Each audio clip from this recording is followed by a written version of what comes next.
Get it. So, hello guys.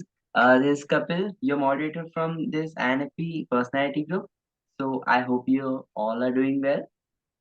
So I, so yeah, I hope you know about this program by now, where 16 INFPs would be chosen among you, who are gonna act as a guide um, to help us overcome the common challenges that every INFP faces eventually. So here we are again with our INFP of this week, Nicola Farnhill. So Nicole is from originally from UK, but she's now in Spain, right? Yeah.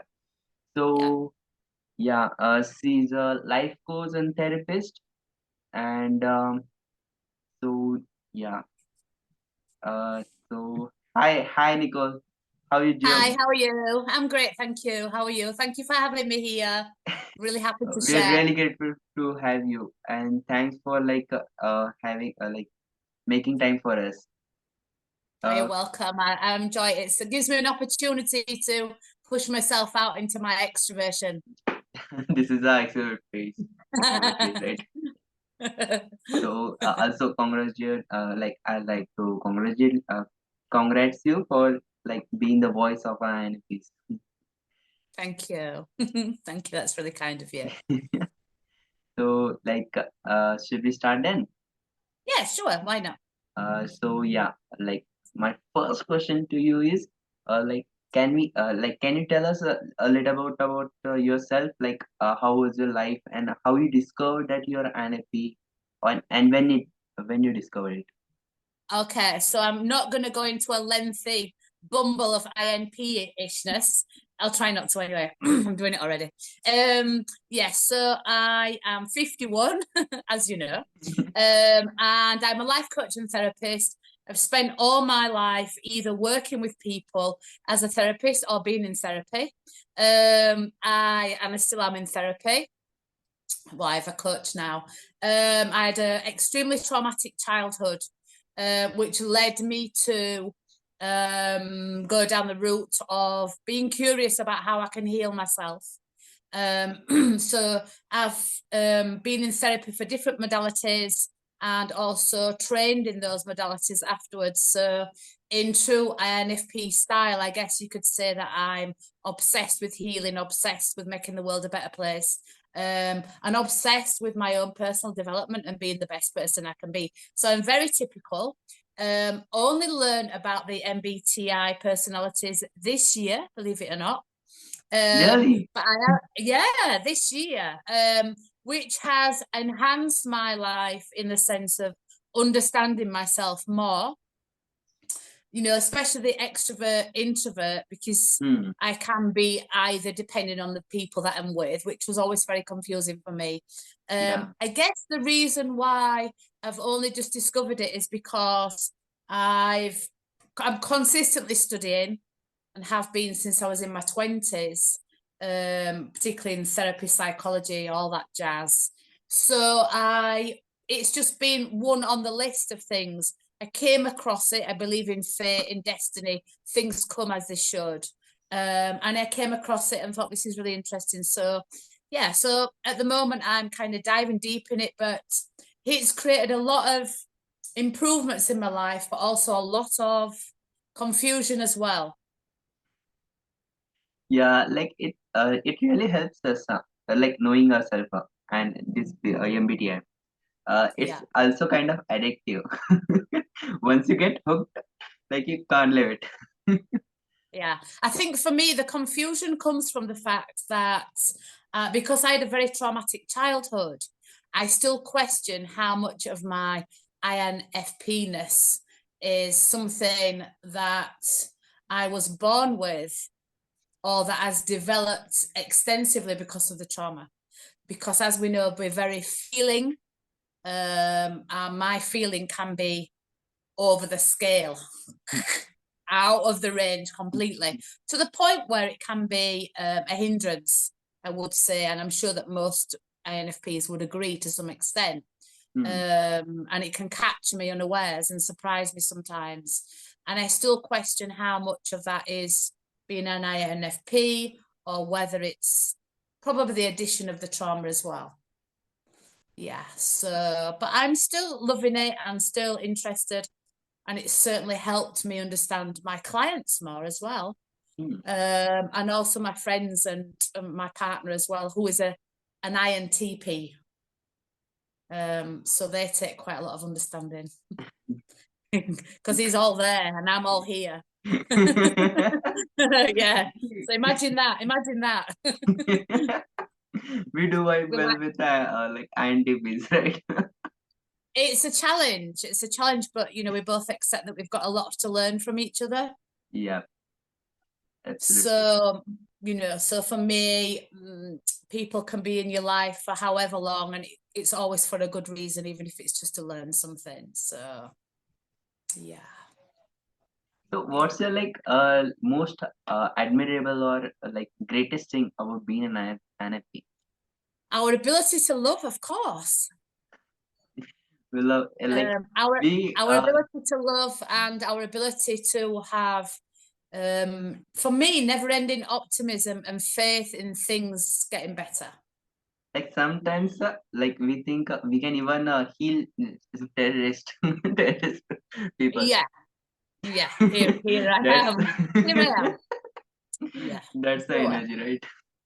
Yeah, it is, and that, you know, that's something that I've had to be very aware of, because I used to gain a lot of validation by fixing other people and not focusing on fixing myself as such. And when that awareness came, then I was able to then ramp up the self-love, the self-care, the self-protection.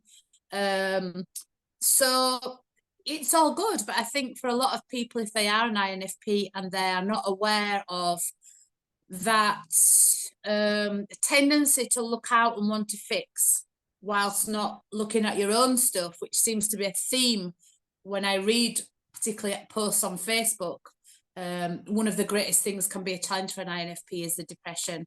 Yeah. And so for me, one of the greatest things that we can develop is not seeking validation outside, but really focusing on getting that validation, self-love in yourself creates that balance. So it's really, really important. And I have to remind myself daily, because it's much easier for me to work on other people. Yeah. We are To know thyself, you need to know thyself. So yeah, like this one is gonna like be tricky. You're so optimistic. Let's try this. So like what's the like do you have something that you dislike about being an INFP? Like how do you show it off, like show it off and be grateful again for being you? I think of course everyone will agree, not being understood. And yeah, and not being understood, and not always people appreciating the intention that we have. They take us for granted. Yeah, and for me, one of the things that's still a challenge can be is not that I ever give to receive, because I don't, but that ever occurring feeling that you've given everything to support someone and put your things to one side, only to, when you're in a crisis, to have little or no one there. Fortunately, I've developed that within my friendships and found some very empathic people in my life that are very supportive, but I still have those times where I'm shocked at the inability of some people to give of themselves, even when I've given to the extreme. And so therefore the lesson is, even when you are caring and giving, do not forget yourself. And that's one thing that we can do. That's the thing, like that thing all like almost every time happens with me. So what I did was like like once you like get too much of this shit, you get I decided like not to expect anything. If I'm helping someone, like I'm not expecting anything in return. That's Yep.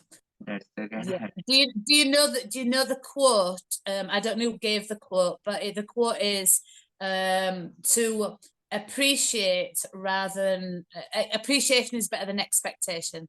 Yeah, yeah, yeah. It's hard. It's hard, but we have to remember.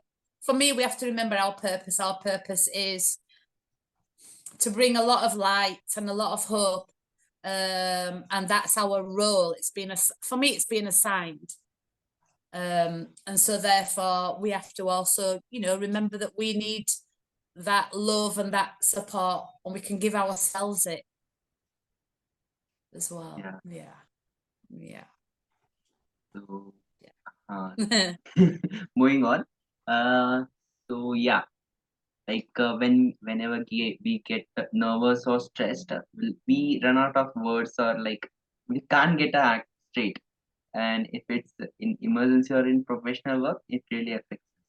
So how do you deal with it? Okay, easy, very easy. Stress is very easy for me because I've had to learn lots of techniques for my clients for stress and anxiety. So I will give you one of my practices so everyone can share this. So basically, what I do is if you've got anxiety, it generally lies in the solar plexus or in your stomach, you know, and it can be the thumping heart or the tension. So what I do is most of us increase that anxiety or stress by taking all our focus there because it demands attention, because it's either painful or it's loud or it's a deep feeling. So what I do is I close my eyes and try and find a comfy place in my body. So it may be my bottom sat on the seat, it's comfortable. So on the inhalation, when I breathe in deeply, I will focus on the feeling of comfort where I'm sat. And on the exhalation, I'll then take my attention to the anxiety or the stress. What we normally do is we take our full attention when breathing in and breathing out. And if you can imagine, it's like a balloon. Every time you put more energy into it, it gets bigger. So by taking half the energy away and relaxing at the same time, by focusing on something that's comfortable, the actual stress and anxiety releases and reduces. Oh. So that's one of the techniques that I do, and it works really well. So like while inhaling, we have to focus on the body part on the comfy part, yeah, on the comfy part, on the on the comfort. inhalation, yeah, and on the exhalation, you take your energy to acknowledge the stress and the anxiety, because if we ignore it, then it doesn't disperse; it stays with us. Yeah. Yeah. So on I'm the definitely gonna inhalation, try that. absolutely, and it works 1,000,000%. I've got lots of different ones that you know, that obviously I've had to learn because of my trauma and my triggers. And then I now teach them to my clients. So it's really important, because a lot of people think in therapy, talk therapy is not enough, because the body holds the memory as well as the mind. Exactly. So we need to address both. You know, and anybody that's experienced anxiety will know that it's extremely debilitating in life, extremely, especially if you suffer from freeze, which a lot of INFPs may call procrastination. I think it's a mix of fear, which freezes us, and also not knowing the right thing to do.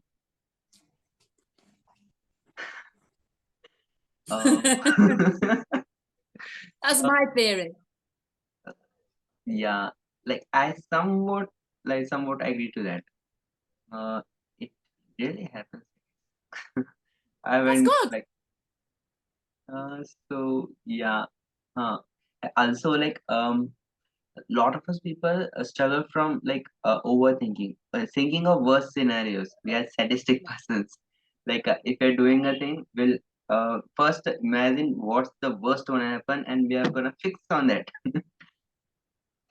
And like And then we procrastinate and sit still and just yeah. gaze at the wall for hours. And also things like our lives are gonna like ruin it. It's gonna ruin everything. Our life's Catastrophize. over, and all this kind of stuff. Yeah. Okay, so another one that I use and use with my clients would be to understand that my thoughts aren't real. They're just thoughts, and if we break them down, a sentence is just words put together. A thought or a phrase only has the meaning that we give to it. And always question negative thoughts. And the first thing to ask is always, is that true? Not to follow a train of negative thought. I never follow a train of negative thought. I would always ask, is that true? And the answer 9 times out of 10 is no, it's not true. So therefore, I would write down the thought and then ask myself, what have I done enough to solve this challenge? Yes, okay, then I let it go. No, then I look at what action I can take. Yeah, like every time, like whenever it sounds happens, so simple. yeah, it happens. Like there is at the end, there's still one thing that we can do to fix it.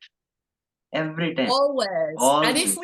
And if we can't, then sometimes fixing it is learning to leave it alone, because now is not the right time. Sometimes we can't control everything.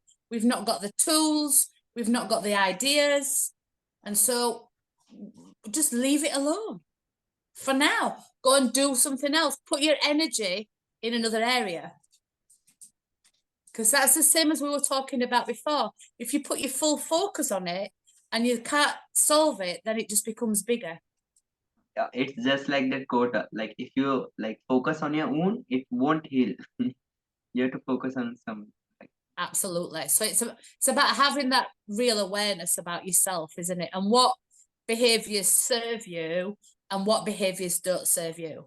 And I still overthink, but I question it straight away. As soon as I feel the anxiety that comes with it, then I will say, okay, what am I trying to achieve? How does this support what I want to achieve?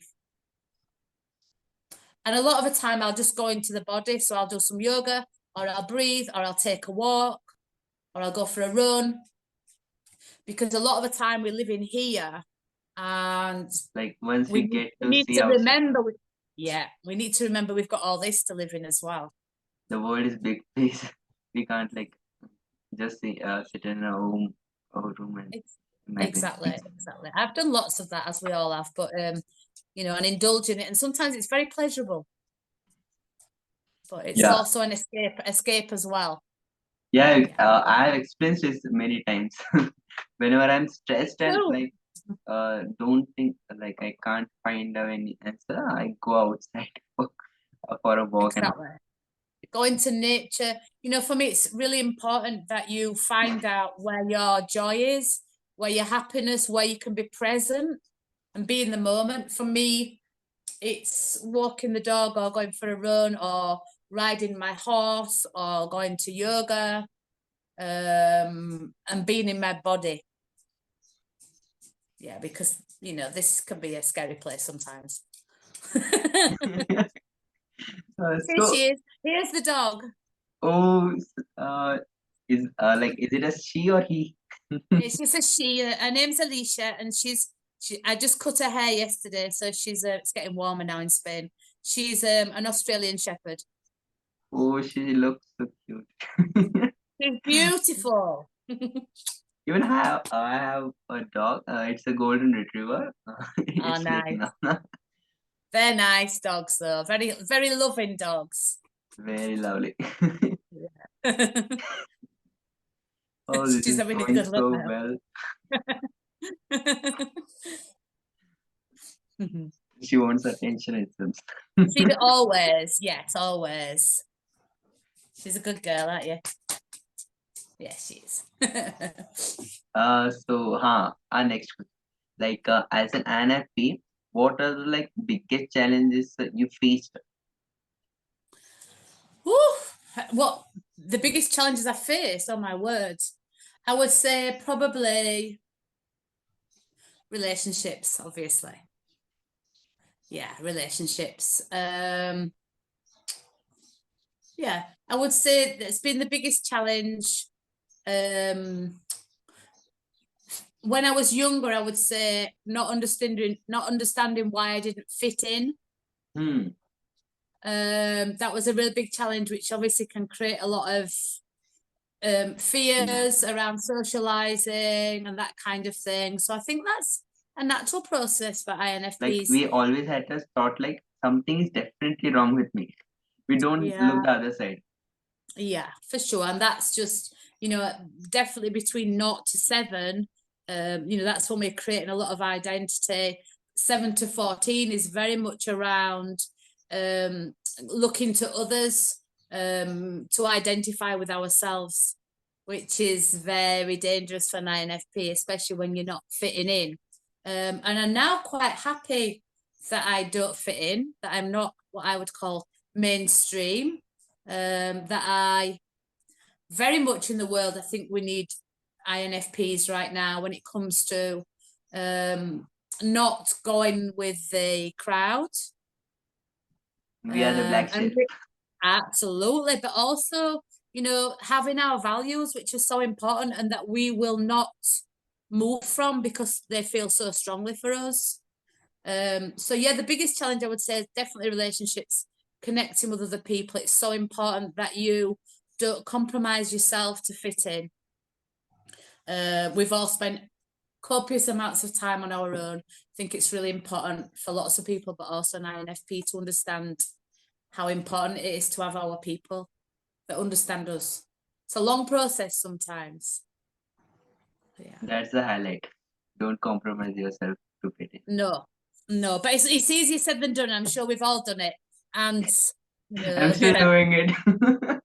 Yeah, well, you know, I get tempted at times, but at my age, I've kind of created a small group of people that I'm extremely comfortable with, that I'm able to be my confident, extroverted self with, and that I'm really happy with. And I'm not really too worried about having any more than that around me. It's nice. It's nice. It's important. Very important. It's definitely important. Yeah, it is. So yeah, apart from that, I've had no other challenges. I think also financial challenges has been a problem and can be a problem, because we tend to I'm laughing. We tend to pick the pleasurable stuff over the over the stuff that needs to get done. I didn't realize that for a long time. And also a challenge for me has been that I find that if a job, we all do, I know, as INFPs, if I've had work in the past that hasn't felt purposeful to me, or then I just disassociate from it, basically. It holds no value. You won't vibe with it, right? I just can't do it. But yeah, definitely the finance can be a challenge, because we're not particularly materially focused. You know, I'd rather be skipping around the field with the flowers with the dog. But that doesn't pay the bills, does it? So I think discipline is huge. Impracticality. Yeah. Discipline is huge. We have to learn. Everybody has to learn discipline. For us, it's most important if we want to be secure in life, financially secure, discipline. So I have disciplines that are non-negotiable for me, regardless of who's here, what's going on in my life. There's things that I do every day, because it's the difference between me being balanced and not balanced. And that's in financial, mental, physical, emotional, spiritual. So you have to practice that discipline. And it's not just about us. Everybody has to be disciplined. Yeah. Like it comes with experience, right? As you like get more experience, the more wise you become. When you spend a lot of years being poor, then you soon realize the concept. True though. Yeah. We have to feel the pain in order to change. Exactly. Yeah, most definitely. Yeah, moving on. How have you seen your life evolved all these years, over the years? And what role have you yourself as INFP played in this evolution? I think for me, how have I evolved? Obviously, with the discipline, being more aware of myself through the MBTI, being able to work on my weaknesses, focus more on them, which in the past I've focused on the stuff that's easy and pleasurable, which I think we all do. I think I have embraced being uncomfortable in order to not be socially disconnected. Is really important. Is really important because especially when we had the pandemic, I don't know where everybody else is, but we were locked in for 90 days, and so I enjoyed it rather a lot. But then I found going out afterwards extremely challenging. And so therefore there's had a whole epiphany around the fact that it is vital that even when I don't want to do it, I need to be a stable and balanced human being. And that actually in the right environment with the right people, I enjoy it a lot. So it's so important that we socialize. So Yeah, important. like after staying alone is great, but after some time you do need like some social interaction. Yeah, and the thing that pushes away from that is the negative experiences with me around of being not understood and feeling rejected for feeling too much, or have someone say we're too sensitive or too emotional. I can't tell you how many times someone said that to me. People have said that to me. But I feel that if we have, life is all about balance for everybody. It's all about balance. It's not just INFPs, it's everybody. And we need to find our balance. If we become better, everything in our life becomes better. So we've got to work on ourselves. So I think that's a strength that an INFP definitely has. We're interested in personal development. Yeah, personal development. Yeah. So be better, everything else is better. It's that easy. Yeah, this one's great. So, are you in your best version of yourself, or you do need to improve again I further? think we never stop improving. I am aware of what my higher self would believe about me and how she would act and how she would portray herself and what she would value. And I try to live in that presence every day.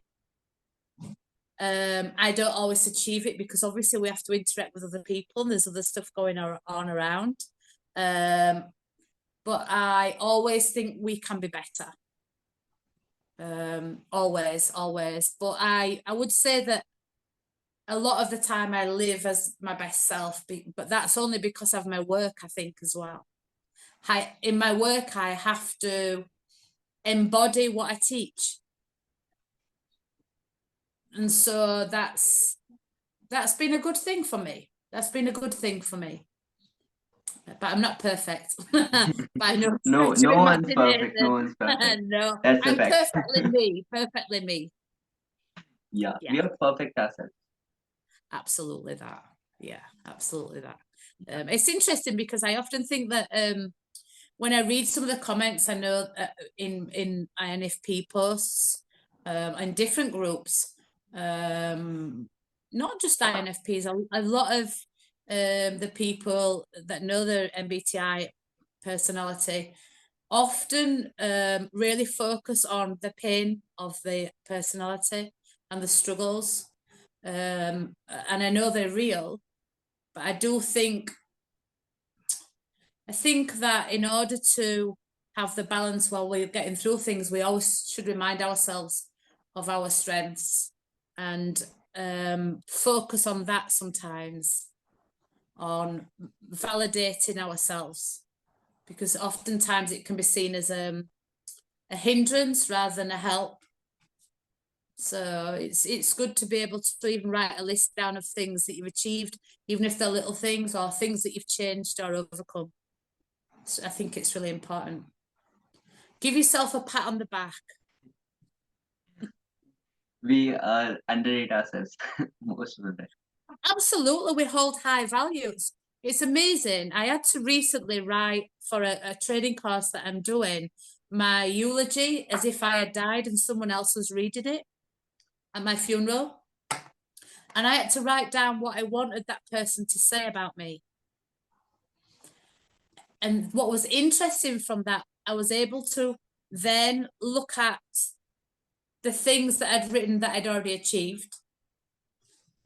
But also I was able to make a list of all the things or the personality traits that I wanted to develop and work on those. So that's a nice idea for people to do. And you can look at what you've achieved and what's still to be achieved. But if we sit in a place and think what are my big achievements in life, nothing comes to mind.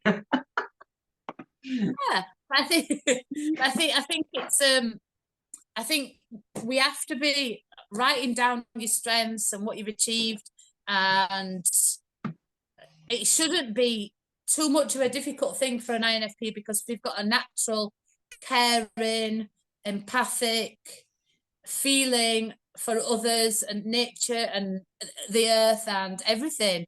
And that's something that's been lost a lot in the world today. There's a lot of people that don't put value on other people or life. And we do. And so if you can't find anything else that's a strength, that is a natural strength that a lot of people have lost. A lot of people think more about money and cars, for example.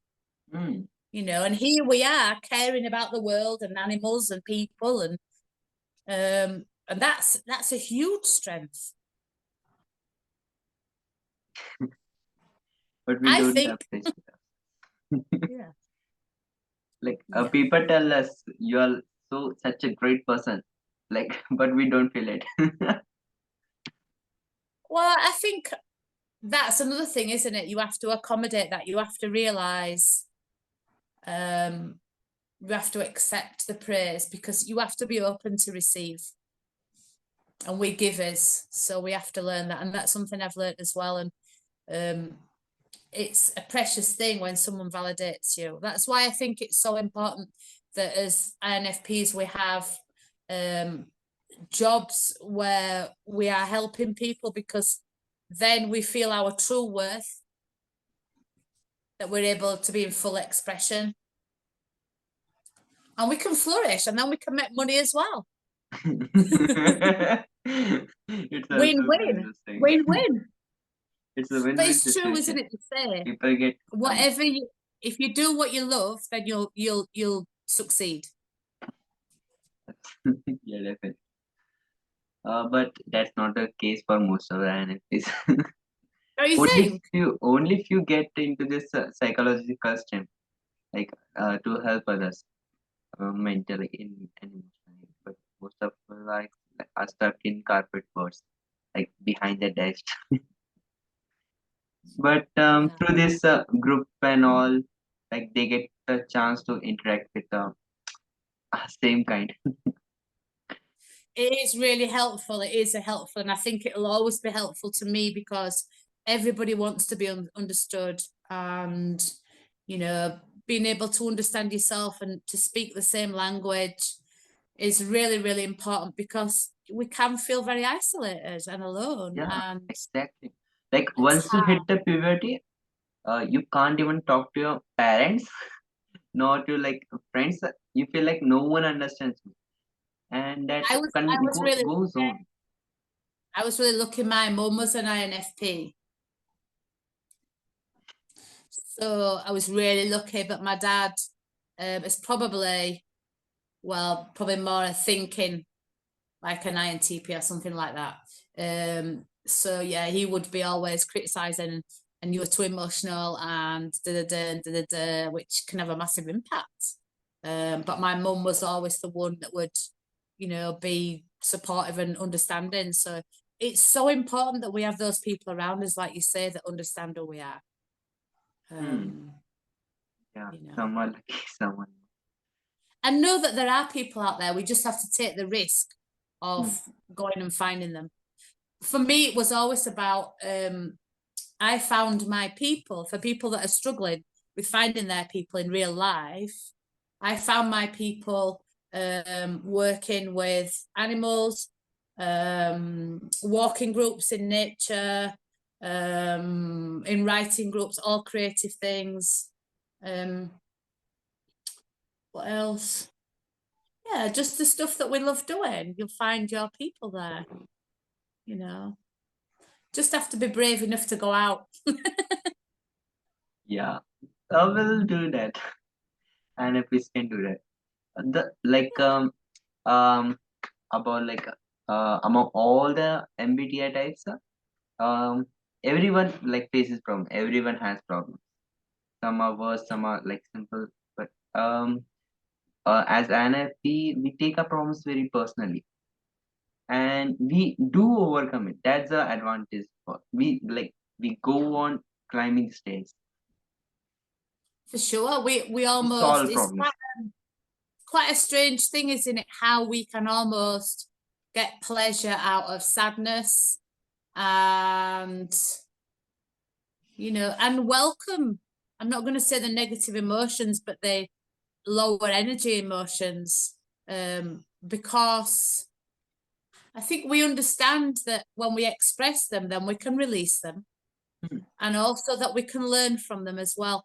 And that's why I think it's important that we find work, if we choose to, where we can express feeling, whether it's through art, whether it's through music, whether it's through writing, creativity, because people see that and they see the feeling behind it. And they then learn that it's okay to feel. Things come from a heart. For sure. For sure. And it's quite interesting because a lot of when you're connected to your heart, you work very intuitively as well. So for me, I'm quite a spiritual person. So I when I'm working, I feel that I channel a lot. So I don't have to plan the sessions with clients because I feel them so much. I'm able to intuitively know what they need. Whereas someone that was more a thinking type wouldn't have that intuition the same. So that's feel very privileged. It's a gift. But isn't it sometimes overwhelming?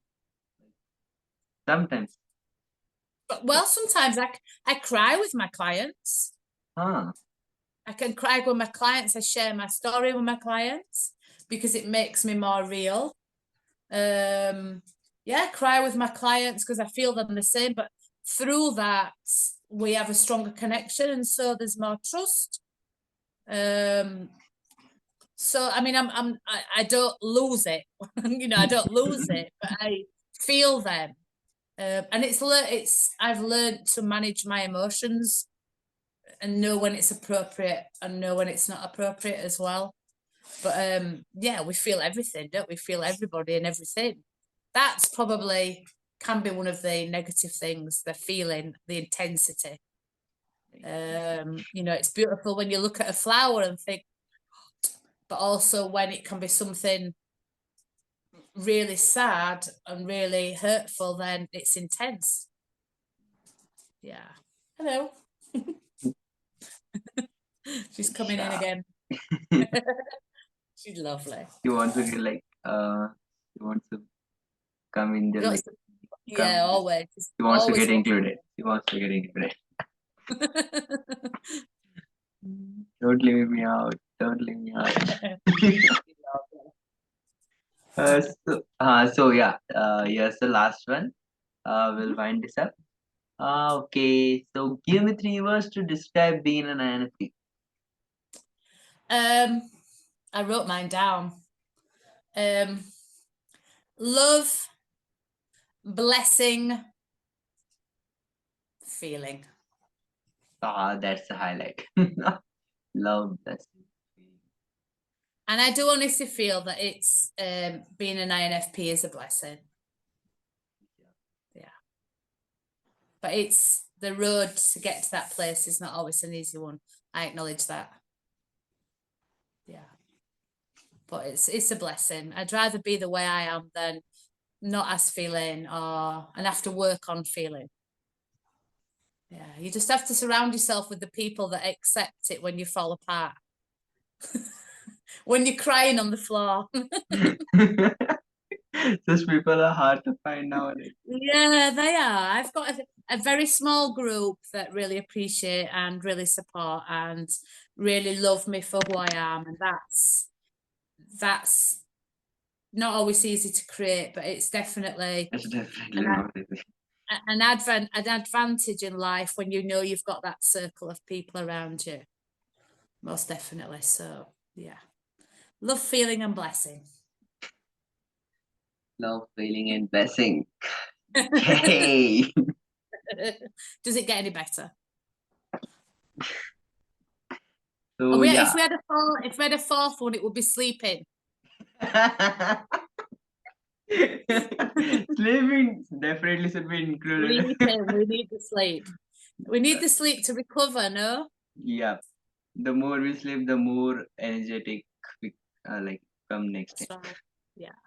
Yeah. I mean, we in Spain, it's hot in lots of different places, but in the summer here it's very hot. So we have a siesta in the afternoon, and I am just the happiest person in life to go to bed. And some of my friends will say, I don't know how you can sleep. And I'm like, I don't know how you can not sleep. Any excuse to go to my bed for half an hour and I'm away. That's a happy INFP. It's our sanctuary, isn't it? You know, sometimes if we can't cope with things that are going on or things are too intense, then we need to sleep. Yeah, like our mind is too exhausted to process everything.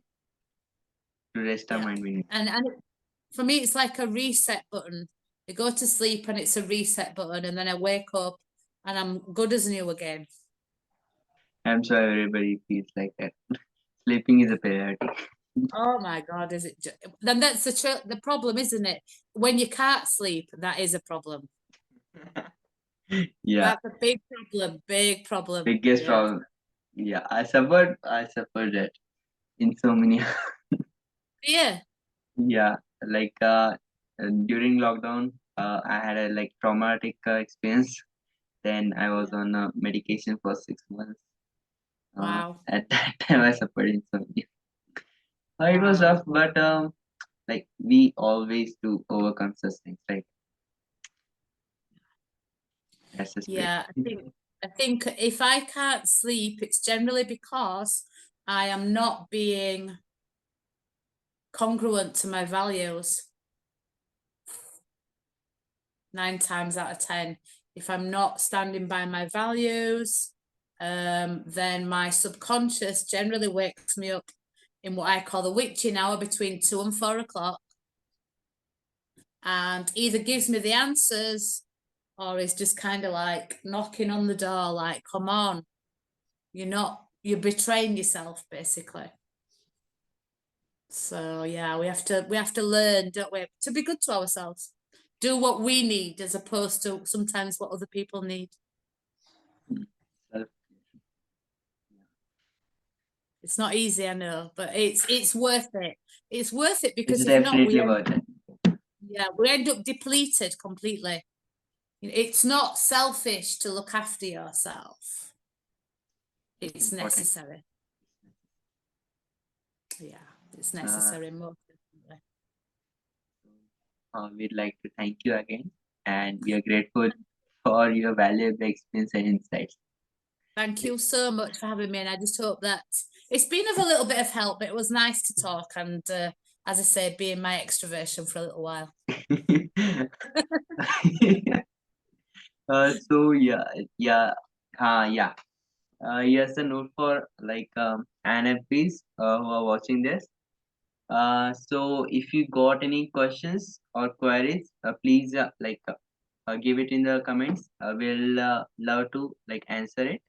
I think even Nicole will help us through the like Of course, if I can, of course.